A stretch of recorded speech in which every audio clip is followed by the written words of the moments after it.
자, 오늘은 골로새서의 말씀입니다. 세례가 주는 의미라는 제목으로 함께 말씀을 나누도록 하겠습니다. 여러분, 기독교의 역사 가운데서 가장 오래된 전통이자 역사를 하나 꼽으라면 그것은 바로 세례의 역사예요.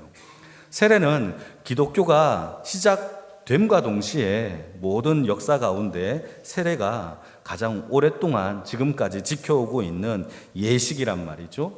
예수님은 십자가에서 죽으시고 3일 만에 부활하시고 난 다음에 40일 동안 500여 명의 형제들에게 자신의 부활한 영광을 보여주셨어요. 그리고는 다시 오시겠다라고 약속을 하신 후에 그리고 마지막으로 제자들에게 명령을 한 명령 가운데 마지막 명령 가운데 세례가 포함되어져 있습니다. 우리 같이 한번 읽어볼까요? 마태복음 28장 19절 20절 마태복음의 마지막 절입니다. 같이 읽겠습니다. 시작. 그러므로 너희는 가서 모든 민족으로 제자를 삼아 아버지와 아들과 성령의 이름으로 세례를 베풀고 내가 너희에게 분부한 모든 것을 가르쳐 지키게 하라. 볼지어다 내가 세상 끝날까지 너희와 항상 함께 있으리라.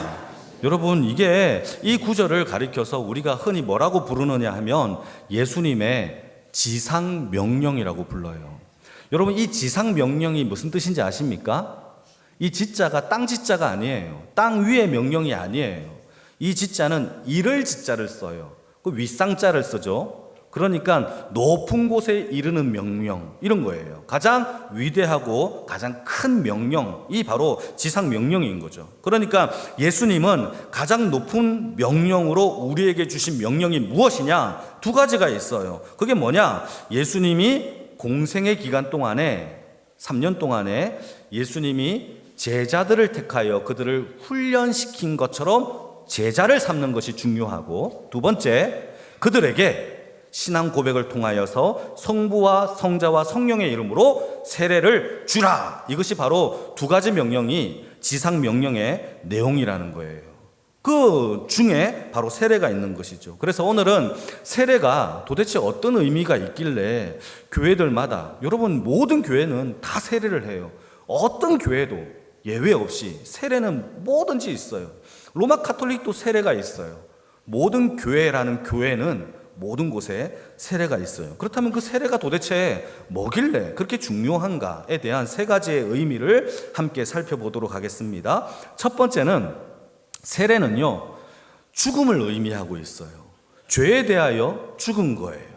예수님과 함께 죽는 것을 뜻하고 있습니다. 오늘 본문을 같이 한번 읽어볼까요? 골로새서 2장 12절 말씀에 같이 한번 읽어보도록 하겠습니다. 시작. 너희가 세례로 그리스도와 함께 장사되고 또 죽은 자들 가운데서 그를 일으키신 하나님의 역사를 믿음으로 말미암아 그 안에서 함께 일으키심을 받았느니라. 예, 여러분, 세례라는 말이 헬라 말로 뭐라고 되어 있느냐 하면 여기에서 사용된 단어는 바티스모스라는 단어, 원래는 밥티조라는 단어인데 밥티스모스라는 단어를 썼어요. 이 말이 원래 무슨 뜻이냐 하면 물속에 잠기는 것을 뜻하고 있어요. 여러분, 물속에 잠기면 어떻게 되죠? 죽어요. 그래서 수장되는 것을 의미하고 있고 죽음을 의미하고 있는 것이 바로 세례가 가진 첫 번째 의미입니다. 자, 그러니까 여러분, 우리 성도님들 거의 대부분이 세례를 받으신 세례교인인 줄 믿어요. 오늘 세례를 받으신 분들도 포함해서. 자, 그렇다면 내가 세례를 받았다라고 한다라는 것은 무슨 뜻이냐? 내가 예수님과 함께 물속에 들어가 죽었다라는 것을 의미하고 있는 것이 바로 세례의 의미입니다. 골로새서 2장 12절 말씀을 보시게 되면은 이렇게 기록되고 있죠. 너희가 세례로 그리스도와 함께 장사되었다, 장례를 치렀다, 이런 뜻이에요. 그러니까 여러분, 세례 받았다라는 것은 내가 예수님과 함께 죽었다라는 것을 의미하고 있어요. 아직도 내가 살아서 내 마음대로 내 뜻대로 살아가는 게 아니라 세례를 받았다라는 것은 내 의지, 내 결단, 내 어떤 욕심, 탐욕, 이걸로 살아가는 게 아니라 예수님과 함께 죽어야 하는 것이 첫 번째 세례의 의미입니다. 그래서 사도 바울도 로마서 6장 3절 4절에서 세례를 뭐라고 기록하고 있느냐 하면 같이 한번 읽어볼까요? 시작. 무릇 그리스도와 합하여 세례를 받은 우리는 그의 죽으심과 합하여 세례를 받은 줄을 알지 못하느냐. 그러므로 우리가 그의 죽으심과 합하여 세례를 받음으로 그와 함께 장사되었다라고 되어 있어요. 여러분, 세례는요, 사도 바울이 성경에서 계속 얘기하고 있는 것이 예수님과 합하여 죽는 사건을 바로 세례라고 얘기하고 있어요. 사랑하는 성도 여러분, 우리가 세례 받았다면 주와 함께 죽기를 주님의 이름으로 축복합니다. 죽어야 합니다. 죽지 않고 살아날 수가 없어요. 그래서 사도 바울은 세례를 설명하면서 예수님과 함께 내가 죽었고 장사되었고 이것을 꾸준하게 우리에게 설명하는 것이죠. 그렇다면 예수님과 함께 죽는다라는 게 도대체 무슨 뜻이냐? 진짜 죽어야 되는가? 칼을 가지고 내가 죽어야 되는가? 그게 아니에요. 로마서 6장 11절 말씀에 죽는다라는 의미가 무슨 뜻인지를 또 설명합니다. 이것도 한번 읽어볼까요? 로마서 6장 11절 말씀입니다. 시작. 이와 같이 너희도 너희 자신을 죄에 대하여 죽은 자요 그리스도 예수 안에서 하나님께 대하여는 살아있는 자로 여기는 것이 죽는다의 뜻이에요. 참 중요한 얘기예요. 우리가 무엇에 대하여 죽는 겁니까? 죄에 대하여, 세상에 대하여, 내 욕심에 대하여 죽고 예수와 함께 다시 새 생명을 받은 사건이 바로 예수님께서 우리에게 허락하신 세례에 대한 의미라는 것이죠. 여러분, 세례는요, 세 가지 종류가 있어요. 세 가지 종류. 방법이 다 달라요. 우리 교단에서 드리는 방법, 침례 교단에서 드리는 방법, 로마 카톨릭에서 드리는 방법이 다 달라요. 우리 교단은 어떻게 세례를 베푸느냐? 물을 뿌리는 방식이죠. 그래서 머리에다가 물을 이렇게 뿌립니다, 제가. 그러면 물이 머리를 흘러서 이렇게 세례를 받는 것으로 우리 교단은 이 물 뿌리는 방식의 형식을 취합니다. 그런데 여러분, 로마 카톨릭은 좀 달라요. 여러분, 로마 카톨릭에서 성당에서 오신 분들은 또 아실 텐데 그들은요, 세례를 이마에 물을 붓습니다. 그러니까 대야를 누가 받쳐주면 세례받는 자가 이마를 갖다 대고 주전자로 물을 부어요. 이것도 세례의 형식이에요. 그들이 취하는 형식이죠. 그게 두 번째 형식이에요. 세 번째 형식은 어떤 형식이 있느냐 하면 아예 물속에 잠기는 형식이에요. 잠길 침자를 써서 침례라고 부르는 것이죠. 그래서 침례 교단은요, 실제적으로 물속에 잠겨야 되니까 오늘같이 성례식이 있는 날에는 굉장히 거대하게 행사를 하죠. 보통 침례 교단에는 이 강단 뒤에 욕조가 있어요.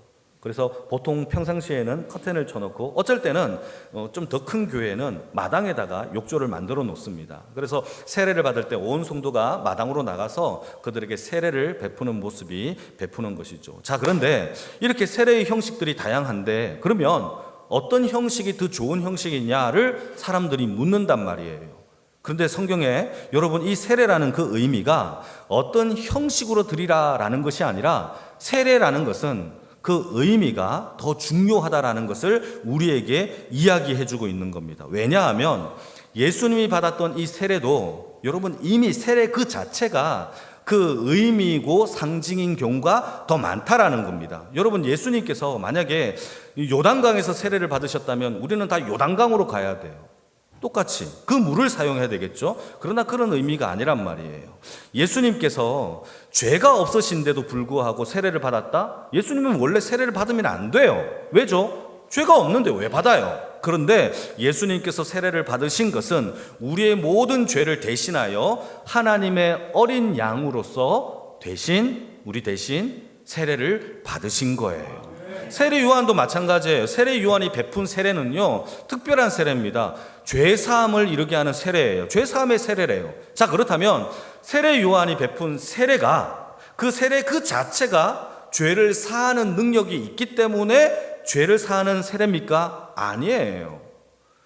세례를 받을 때 내 죄를 고백하고 이제는 죄에 대하여 죽고 하나님께 대하여 살아있는 신앙 고백을 하는 것이 더 중요하기 때문에 물속에 잠기느냐 어떠한 형식으로 드리느냐가 더 중요한 게 아니라 우리가 죄에 대하여 죽었다를 고백하는 이 신앙 고백이 더 중요하다라는 사실이라는 것이죠.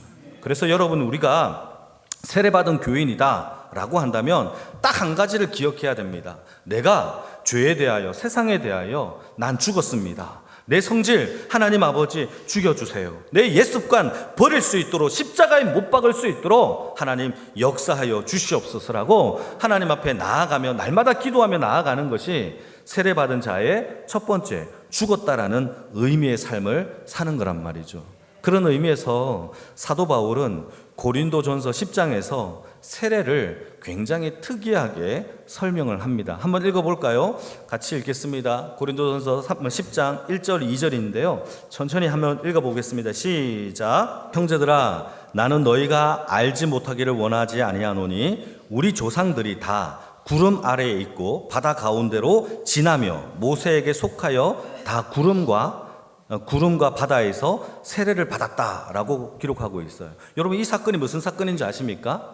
구약에 이스라엘 백성들이 출애굽하는 사건을 가리켜서 사도 바울은 홍해를 건너는 것을 보고 세례를 받았다라고 얘기해요. 자, 여러분 질문 하나 던지겠습니다.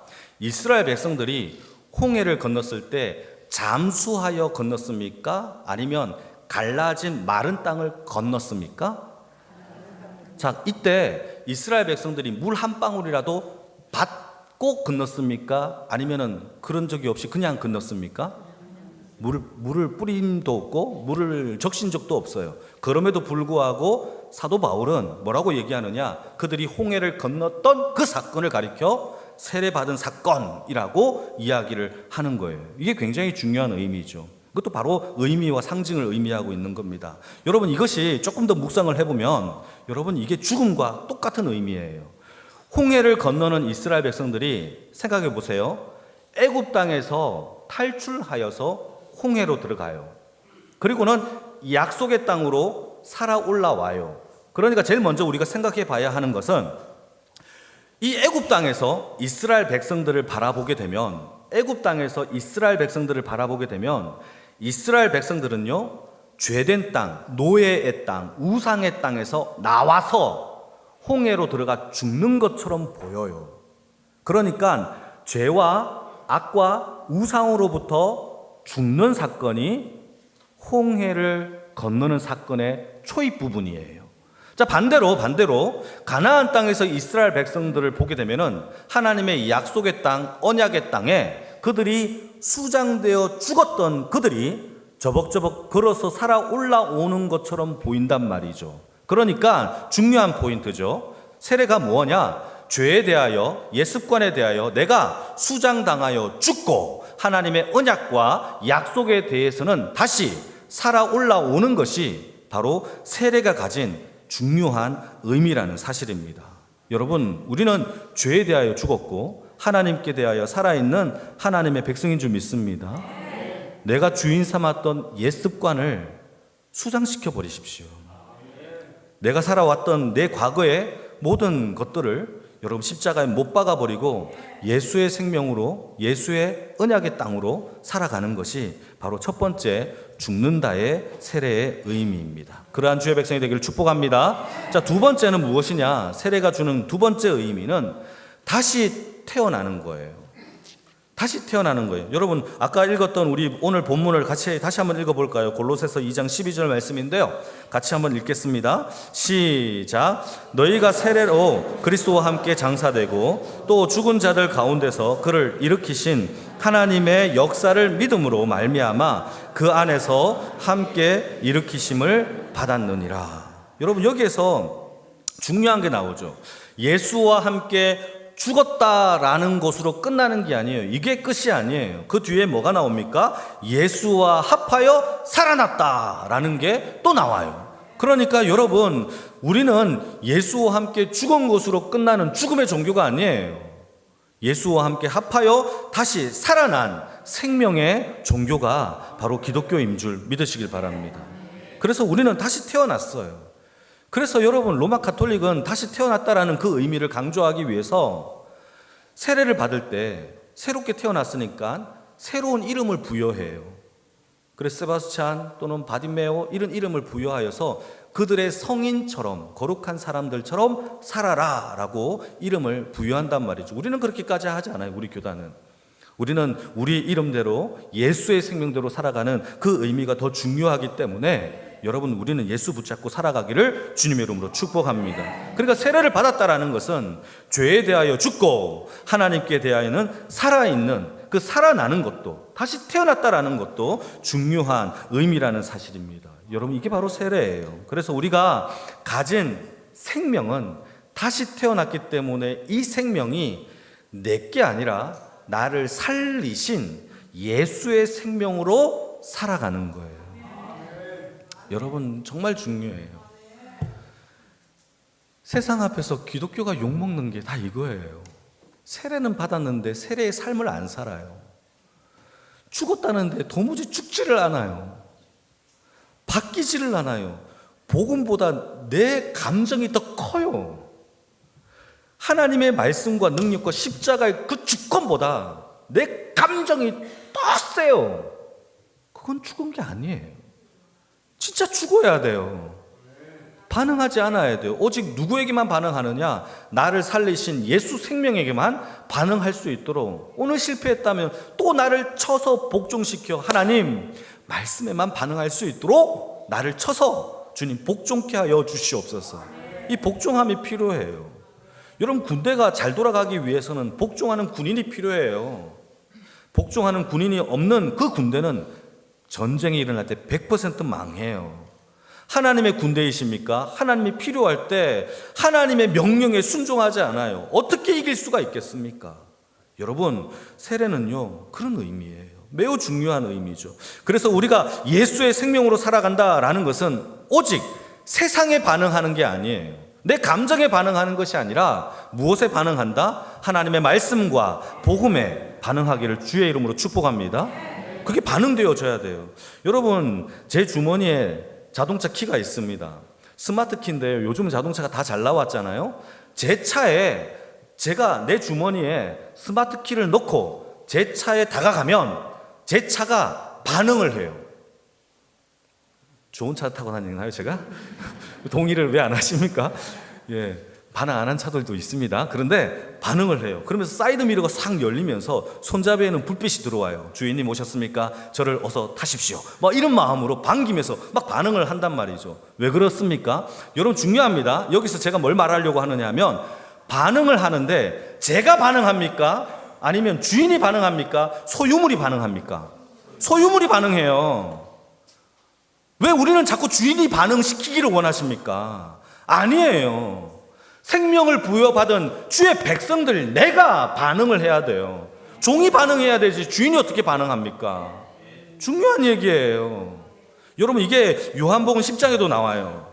요한복음 10장에 보게 되면 양의 문의 비유가 나오는데, 이 양의 문의 비유의 핵심은 무엇이냐 하면, 양들은 주인이 만들어 놓은 문으로만 다닌대요. 주인의 문으로만 다닌대요. 또 하나는 양들은 주인의 음성에만 반응한대요. 주인의 목소리를 알아서 주인이구나, 양 하면서 간다는 거예요. 이게 그들의 반응이라는 거예요.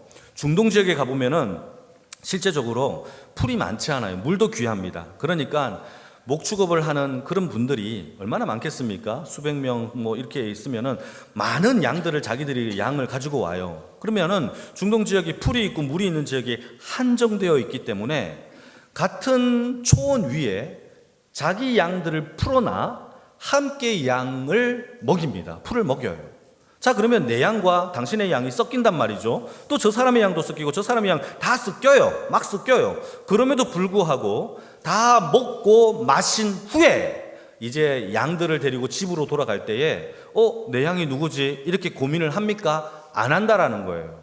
그러면 내 양을 어떻게 찾느냐? 성경에 기록, 제가 하는 얘기가 아니라 성경에 기록되기를, 양들은 주인의 목소리를 들어 반응하여 주인을 따라간다라는 거예요. 같이 한번 읽어볼까요? 요한복음 10장 4절과 5절 말씀입니다. 같이 읽겠습니다. 시작. 자기 양을 다 내놓은 후에 앞서가면 양들이 그의 음성을 아는 고로 따라오되 타인의 음성은 알지 못하는 고로 타인은 따르지 아니하고 도리어 도망가느니라. 아주 쉽죠.